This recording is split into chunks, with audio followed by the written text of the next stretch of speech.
Its last words are corporate guilds for manufacture, patriarchal relations in agriculture.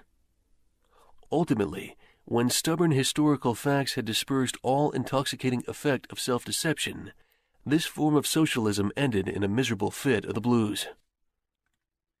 C. German or true socialism. The socialist and communist literature of France, a literature that originated under the pressure of a bourgeoisie in power, and that was the expression of the struggle against this power, was introduced into Germany at a time when the bourgeoisie in that country had just begun its contest with feudal absolutism. German philosophers, would-be philosophers, and beaux esprits eagerly seized on this literature, only forgetting that when these writings immigrated from France into Germany, French social conditions had not immigrated along with them. In contact with German social conditions, this French literature lost all its immediate practical significance and assumed a purely literary aspect. Thus, to the German philosophers of the 18th century, the demands of the First French Revolution were nothing more than the demands of practical reason in general, and the utterance of the will of the revolutionary French bourgeoisie signified in their eyes the law of pure will, of will as it was bound to be, of true human will generally. The world of the German literate consisted solely in bringing the new French ideas into harmony with their ancient philosophical conscience, or rather in annexing the French ideas without deserting their own philosophic point of view.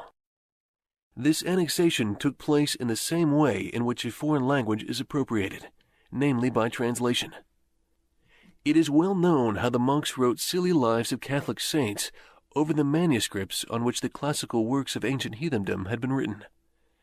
The German literature reversed this process with the profane French literature. They wrote their philosophical nonsense beneath the French original. For instance, beneath the French criticism of the economic functions of money they wrote alienation of humanity, and beneath the French criticisms of the bourgeois state they wrote dethronement of the category of the general, and so forth.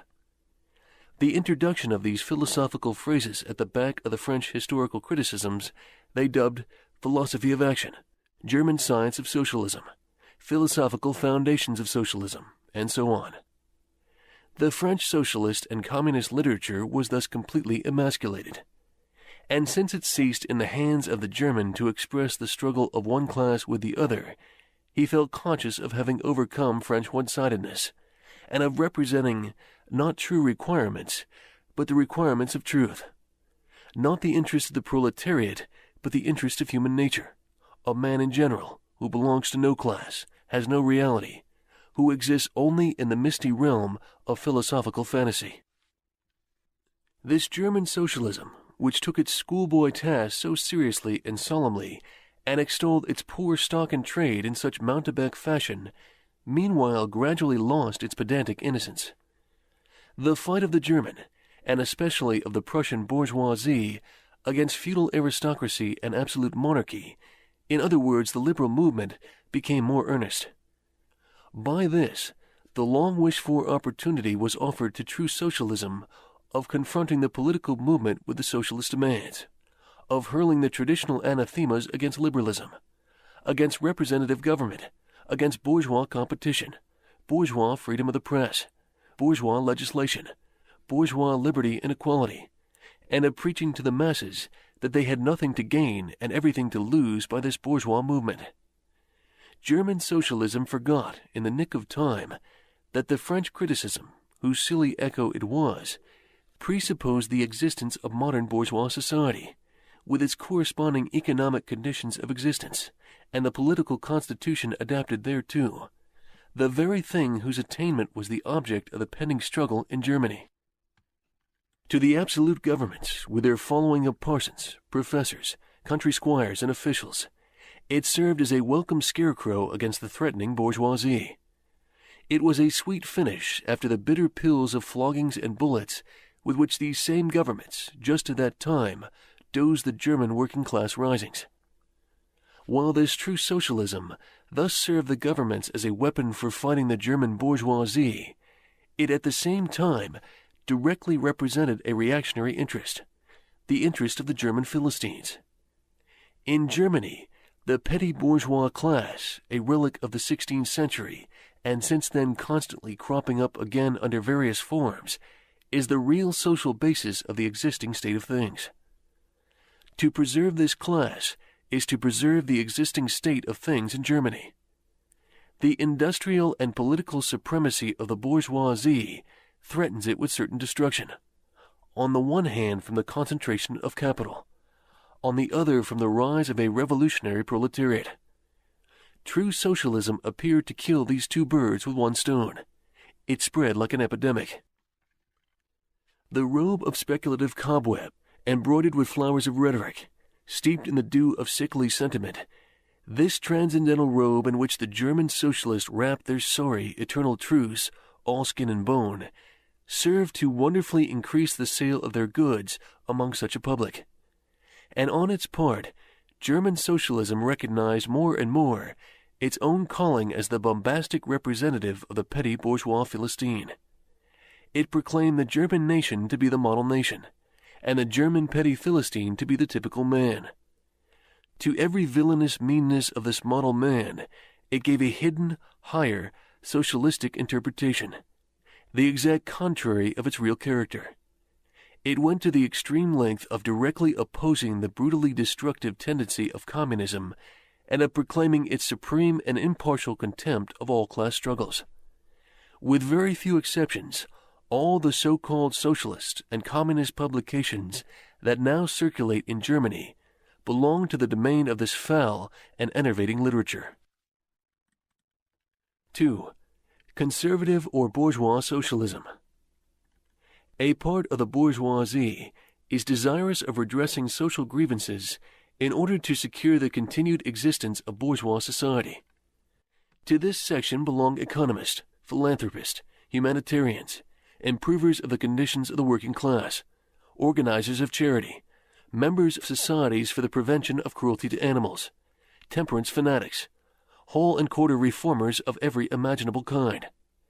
This form of socialism has, moreover, been worked out into a complete system. We may cite Proudhon's Philosophie de la Misère as an example of this form. The socialist bourgeois want all the advantages of modern social conditions without the struggles and dangers necessarily resulting therefrom. They desire the existing state of society minus its revolutionary and disintegrating elements.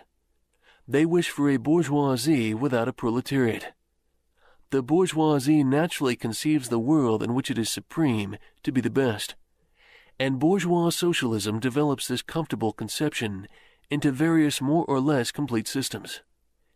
In requiring the proletariat to carry out such a system, and thereby to march straight away into the social New Jerusalem, it but requires in reality that the proletariat should remain within the bounds of existing society, but should cast away all its hateful ideas concerning the bourgeoisie. A second and more practical, but less systematic form of this socialism sought to depreciate every revolutionary movement in the eyes of the working class by showing that no mere political reform, but only a change in the material conditions of existence and economic relations could be of any advantage to them.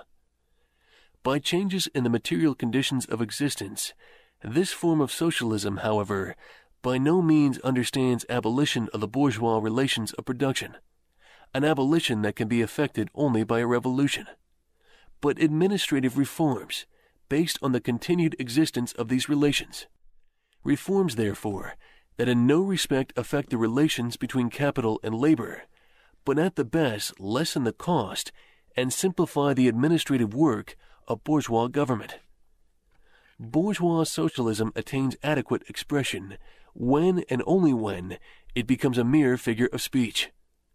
Free trade for the benefit of the working class, protective duties for the benefit of the working class, prison reform for the benefit of the working class.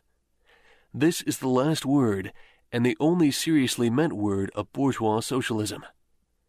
It is summed up in the phrase, "The bourgeois is a bourgeois for the benefit of the working class." 3. Critical utopian socialism and communism. We do not here refer to that literature which in every great modern revolution has always given voice to the demands of the proletariat, such as the writing of Babeuf and others. The first direct attempts of the proletariat to attain its own ends, made in time of universal excitement when feudal society was being overthrown, these attempts necessarily failed, owing to the then undeveloped state of the proletariat, as well as to the absence of the economic conditions for its emancipation, conditions that had yet to be produced and could be produced by the impending bourgeois epoch alone. The revolutionary literature that accompanied these first movements of the proletariat had necessarily a reactionary character. It inculcated universal asceticism and social leveling in its crudest form. The socialist and communist systems, properly so called, those of Saint-Simon, Fourier, Owen, and others, spring into existence in the early undeveloped period described above, of the struggle between proletariat and bourgeoisie. The founder of these systems see indeed the class antagonisms as well as the action of the decomposing elements in the prevailing form of society. But the proletariat, as yet in its infancy, offers to them the spectacle of a class without any historical initiative or any independent political movement. Since the development of class antagonism keeps even pace with the development of industry, the economic situation as they find it does not as yet offer to them the material conditions for the emancipation of the proletariat. They therefore search after a new social science, after new social laws that are to create these conditions. Historical action is to yield to their personal inventive action, historically created conditions of emancipation to fantastic ones, and the gradual spontaneous class organization of the proletariat to the organization of society specially contrived by these inventors. Future history resolves itself, in their eyes, into the propaganda and the practical carrying out of their social plans. In the formation of their plans, they are conscious of caring chiefly for the interests of the working class as being the most suffering class. Only from the point of view of being the most suffering class does the proletariat exist for them. The undeveloped state of the class struggle, as well as their own surroundings, causes socialists of this kind to consider themselves far superior to all class antagonisms. They want to improve the condition of every member of society, even that of the most favored. Hence they habitually appeal to society at large, without distinction of class, nay, by preference to the ruling class. For how can people, once they understand their system, fail to see in it the best possible plan of the best possible state of society? Hence they reject all political, and especially all revolutionary action. They wish to attain their ends by peaceful means, and endeavor by small experiments necessarily doomed to failure, and by the force of example, to pave the way for the new social gospel. Such fantastic pictures of future society, painted at a time when the proletariat is still in a very undeveloped state, and has but a fantastic conception of its own position, correspond with the first instinctive yearnings of that class for a general reconstruction of society. But these socialist and communist publications contain also a critical element. They attack every principle of existing society. Hence they are full of the most valuable materials for the enlightenment of the working class. The practical measures proposed in them, such as the abolition of the distinction between town and country, of the family, of the carrying on of industries for the account of private individuals, and of the wage system, the proclamation of social harmony, the conversion of the functions of state into a mere superintendence of production. All these proposals point solely to the disappearance of class antagonisms, which were at that time only just cropping up, and which in these publications are recognized in their earliest, indistinct. Its last words are corporate guilds for manufacture, patriarchal relations in agriculture. Ultimately, when stubborn historical facts had dispersed all intoxicating effect of self-deception, this form of socialism ended in a miserable fit of the blues. C.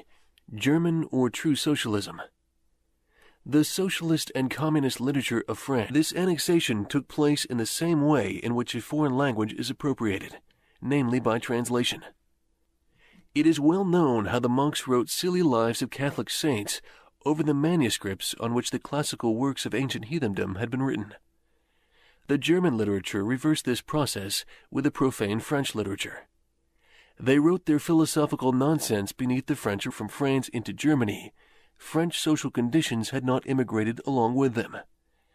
In contact with German social conditions, this French literature lost all its immediate practical significance and assumed a purely literary aspect. Thus, to the German philosophers of the 18th century, the demands of the First French Revolution were nothing more than the demands of practical reason in general, and the utterance of the will of the revolutionary French bourgeoisie signified in their eyes the law of pure will, of will as it was bound to be, of true human will generally. The world of the German literate consisted solely in bringing the new French ideas into harmony with their ancient philosophical conscience, or rather in annexing the French ideas without deserting their own philosophic point of view. A literature that originated under the pressure of a bourgeoisie in power, and that was the expression of the struggle against this power, was introduced into Germany at a time when the bourgeoisie in that country had just begun its contest with feudal absolutism. German philosophers, would-be philosophers, and beaux esprits eagerly seized on this literature, only forgetting that when these writings immigrated